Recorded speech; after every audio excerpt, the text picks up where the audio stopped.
have one of the best jobs in the world because I get to work with people who are fun, funny, energetic, creative, and insightful. And they happen to be 14 to 18 years of age. I really do think kids keep a person young. And I think that's probably why when I'm in the presence of adults, I sometimes don't know how to act, so you'll forgive me. So, inspiring the students of the future. What really works? 37 years of teaching experience have taught me that two things are needed: research-based teaching techniques and relationship. Relationship is huge, but we'll talk more about that later. What I'd like to look at first are the techniques. I think probably most of us remember the teacher-centered classroom. This is probably what we're familiar with from our youth. You remember the teacher was up front and center. The students were in nice, neat rows, not allowed to talk to each other. And the teacher, the source of authority, downloaded information to the kids who regurgitated it back up on a test designed to measure how much content they could remember. Now, I have to admit, I love lecturing, but my students don't always love it. It does not always inspire. So I was thinking, what really inspires? Years ago, I was doing lunch duty at school, standing in the lunchroom, being visible, watching kids go through the cafeteria line. And as I watched the kids going through the line, it occurred to me, they love having choices. And so I said to myself, maybe that would work in the classroom. Let the kids have choices. And so that's what I did. I converted my classroom to a situation where student choice was a big part of the room, along with 4 other C's: collaboration, communication, critical thinking, and creativity. Actually, over 10 years ago, the National Education Association identified those last 4 C's on the list as essential 21st century skills that kids should learn, and I agree wholeheartedly. I've added choice to the top of the list, not as a skill for kids to learn, but rather as a characteristic of the classroom. By choice, I mean a situation where many learning activities are available to students, designed to meet the many diverse learning styles that they have. And the kids love it as much as they love choices in the cafeteria.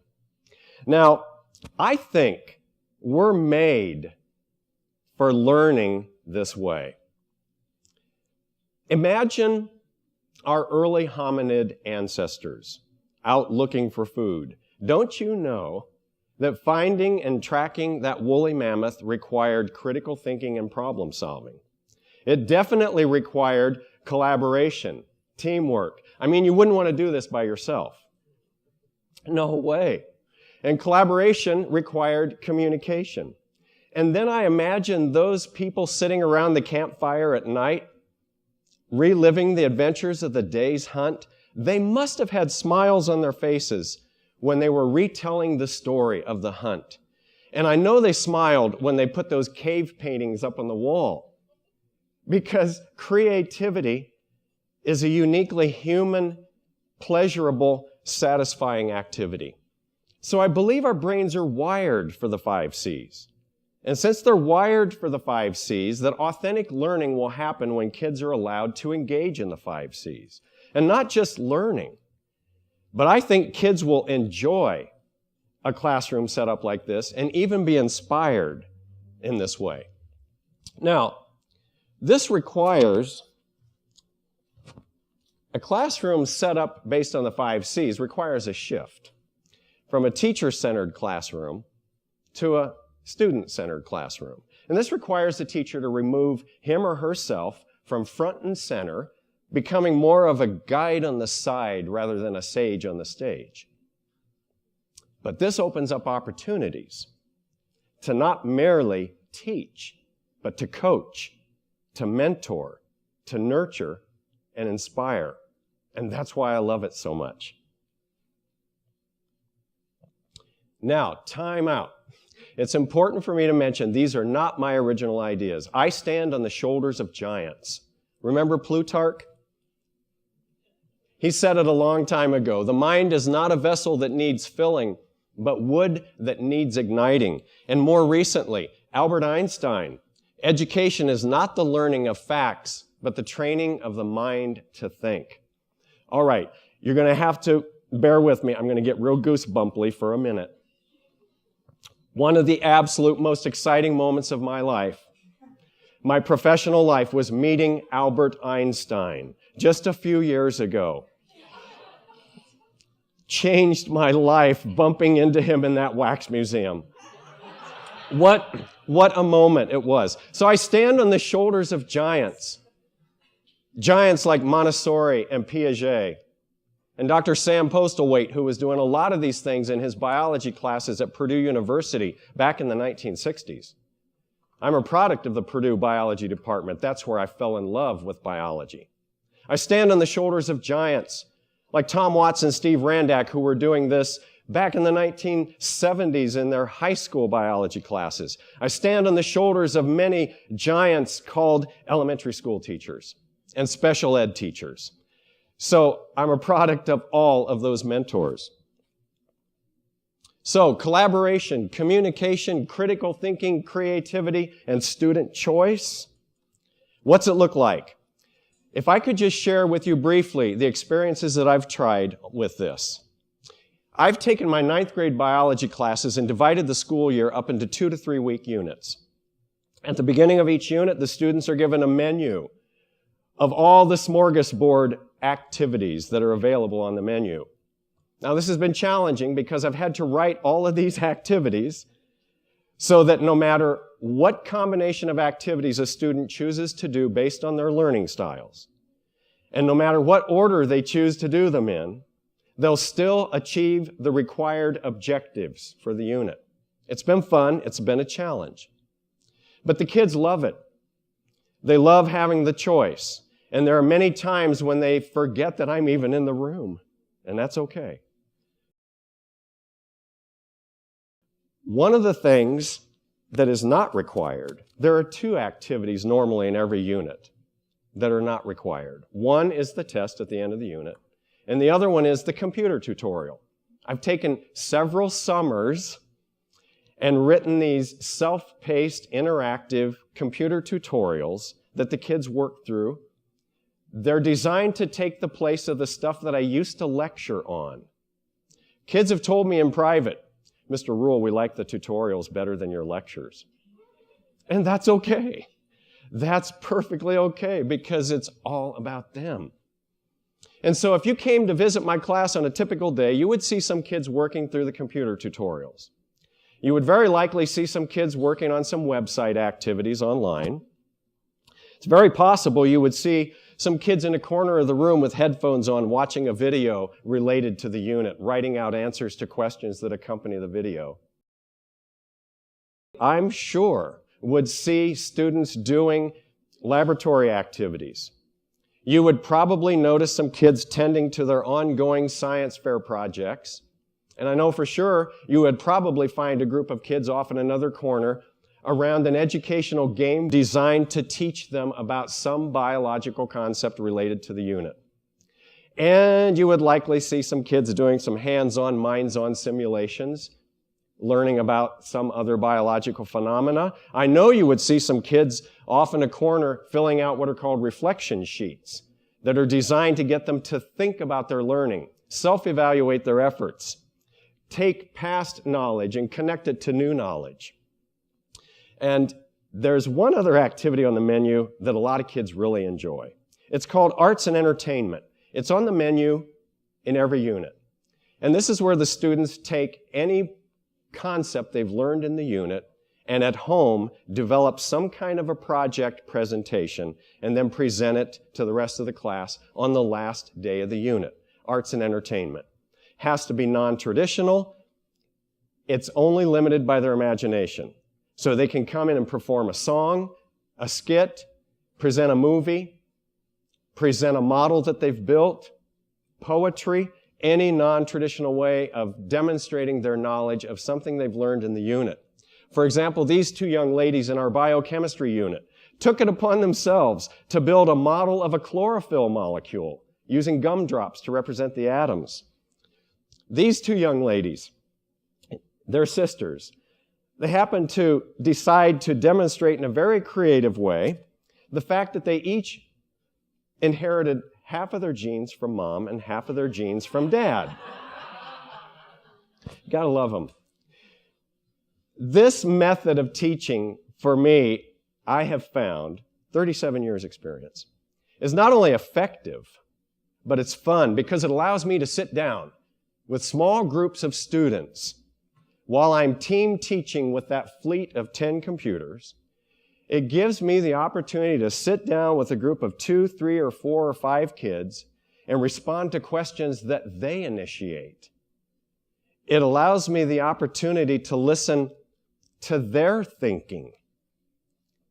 And teachers, when you do this, if you do this, the whole situation creates somewhat of a teacher paradox.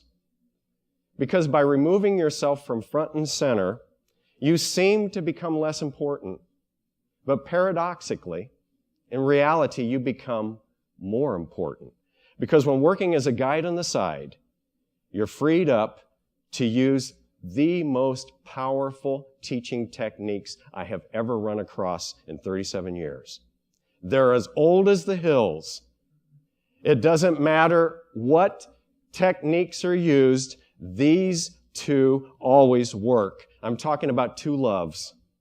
First, the teacher's love for the subject and passion for the subject. And secondly, the teacher's genuine love for the kids. First, let's talk about the passion. You know what I remember about 3rd grade? I remember Jenny on the bus. I'm not kidding. 3rd grade.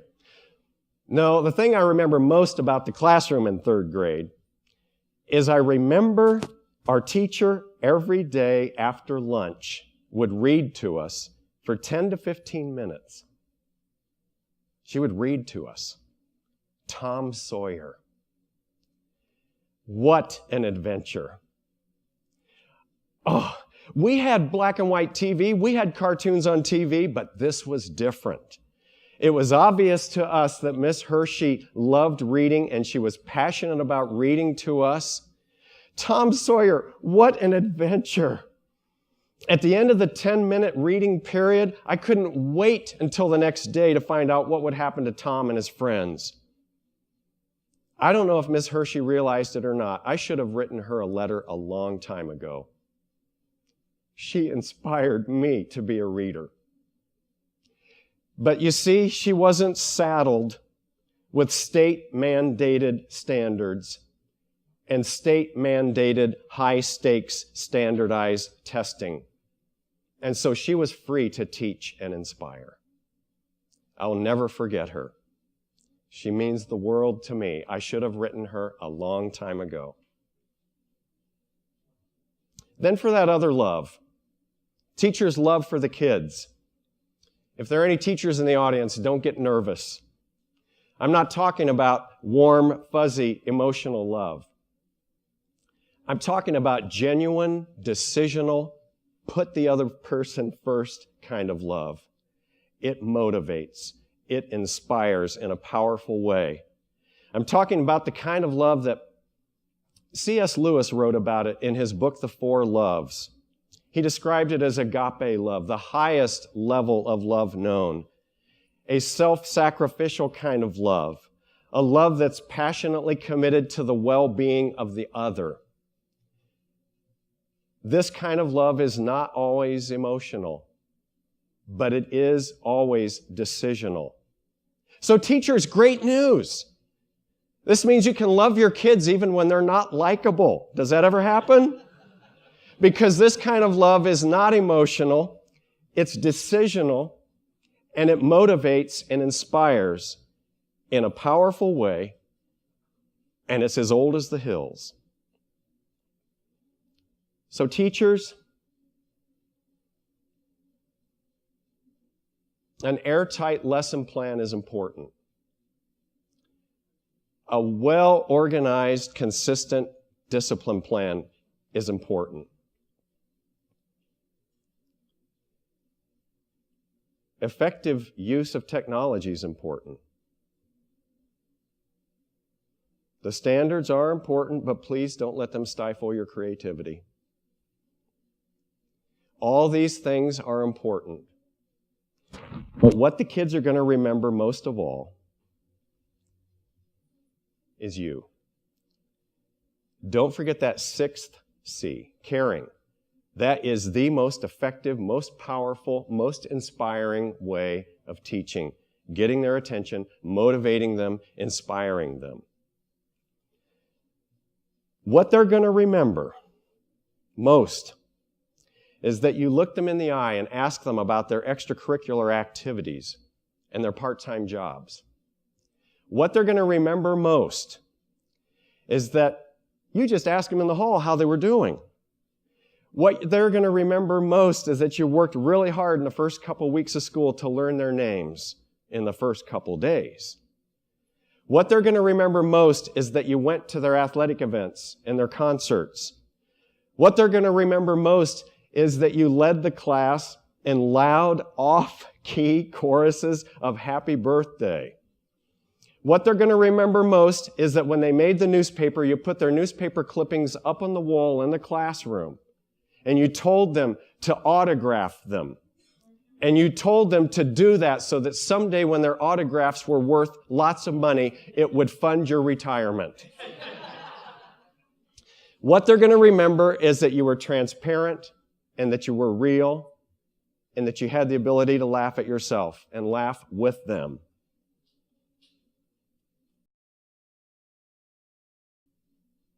So what's really important?